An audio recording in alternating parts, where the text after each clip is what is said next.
ಜಿ5 ಇರುವಾಗ ನೀವು ನಿಮ್ಮ ನೆಚ್ಚಿನ ಶೋಗಳನ್ನ ಎಂದಿಗೂ ಮಿಸ್ ಮಾಡಿಕೊಳ್ಳುವುದಿಲ್ಲ. ಅದು ಸಂಪೂರ್ಣ ಉಚಿತವಾಗಿ.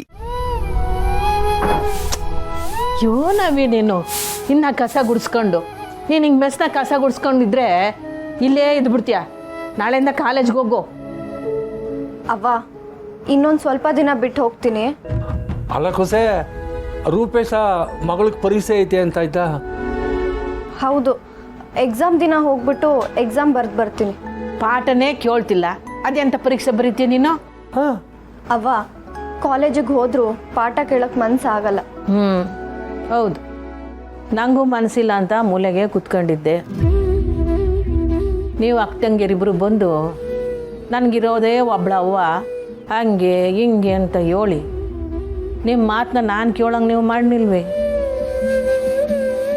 ಪುಟಮೆ, ನಮಗೂ ನಿನ್ನ ಕಷ್ಟ ಅರ್ಥ ಆಯ್ತದೆ. ಸಾನ ಇದ್ದಿದ್ರೆ ನಿನ್ನ ಒಬ್ಬನೇ ಹೇಳಕ್ಕೆ ಬಿಡ್ತಿದ್ಲಾ? ಅಲ್ಲವ್ವ, ನಾನು ಕಾಲೇಜಿಗೆ ಹೋದ್ರೆ ನೀನು ಒಬ್ಳೇ ಆಗ್ಬಿಡ್ತೀಯಲ್ಲ. ನಾನು ಹೆಂಗೆ ಒಂಟಿ ಆಯ್ತೀನವಿ? ನಾವೆಲ್ಲ ಇರ್ತೀವಲ್ಲ ಸುಮ್ಮ. ನಿಮ್ಮ ಅವನಿಗೆ ಮಗಳು ಕಳ್ಕೊಂಡಿರೋ ನೆನಪೇ ಬರಬಾರ್ದು, ಹಂಗೆ ನೋಡ್ಕೋತೀವಿ. ನಾನು ಯಾಕೆ ಬಂದೀವನಿ ಅಂತ ನೋಡ್ತಾ ಇದ್ದೀರಾ? ಕೂರ್ಸಿ ಪರೀಕ್ಷೆ ಇದೆ ಅಂತ ಹೇಳ್ತಿದ್ದ. ಪಾಪ ಸುಮ್ಮನೆ ಗೊತ್ತಾಯ್ತೋ ಇಲ್ವೋ ಅಂತ ನೋಡ್ಬಿಟ್ಟು ಹೋಗೋಣ ಅಂತ ಬಂದೆ. ಮನೆಯಾಗೆ ಸಾವನ್ ಸುತ್ಕ ಇನ್ನೂ ಕಳ್ದಿಲ್ಲ. ಪಾಪ ನೀಂತಾನೆ ಅದು ಹೆಂಗೆ ಓದ್ಕಂತೀಯೋ. ಪರವಾಗಿಲ್ಲ ಪುಟ್ಟಕ್ಕ, ನೀನು ಮಗಳಿಗೆ ಬುದ್ಧಿ ಹೇಳೋ ತಕ್ಕ ಬಂದಿದ್ಯಾ. ನಾನೇನೋ ನೀನಿನ್ನೂ ಮೂಲೆ ಕುತ್ಕೊಂಡು ಅಳ್ತಾ ಇರ್ತೀಯ ಅನ್ಕೊಂಡು ಬಂದೆ.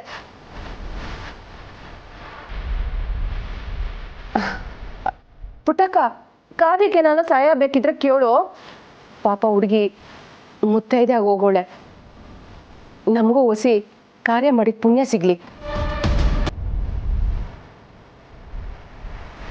ನಾನು ಇಲ್ಲಿ ಬರ್ತೀನಿ.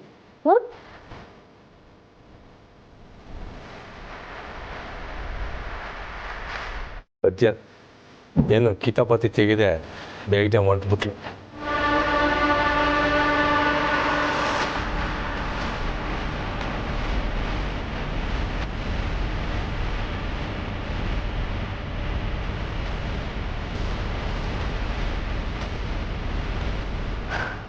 ಇದೇ ಒಳ್ಳೆ ಸಮಯ, ಎಲ್ಲರೂ ಮಿಸ್ನಾಗವ್ರೆ.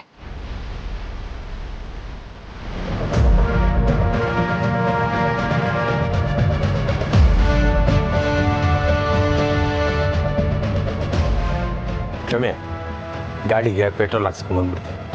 ಒಟ್ಟಾರೆ ಸುಮ್ಮನೆ ಕಾಲೇಜಿಗೆ ಬಿಡ್ಬೇಕಲ್ಲ. ಆ ಭಯ್ಯ ಹೇಳಿ ಗೊತ್ತಾಯ್ತಾ? ಹೋಗು, ಪುಸ್ತಕ ಜೋಡಿಸ್ಕೋ.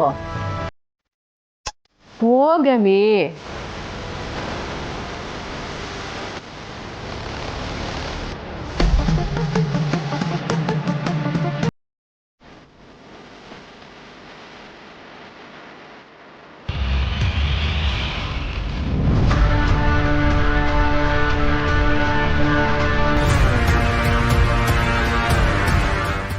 ಜಿ5 ಆಪ್ ಡೌನ್ಲೋಡ್ ಮಾಡಿ ಎಲ್ಲಾ ಸಂಚಿಕೆಗಳನ್ನು ಸಂಪೂರ್ಣ ಉಚಿತವಾಗಿ ನೋಡಿ.